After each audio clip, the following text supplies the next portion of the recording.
পেমেন্টের আইডি কীভাবে খুলব তাদের জন্য এই ভিডিওটা।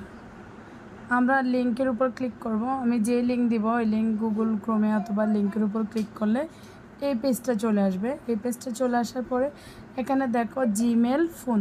তুমি তোমার জিমেল অ্যাকাউন্ট দিয়ে আইডি খুলতে পারবা, ফোন দিয়ে আইডি খুলতে পারবা, তোমার নাম্বার দিয়ে। জিমেল দিয়ে আইডি খুললে খুব সহজভাবে খোলা যায় ফোন নাম্বারের চাইতে।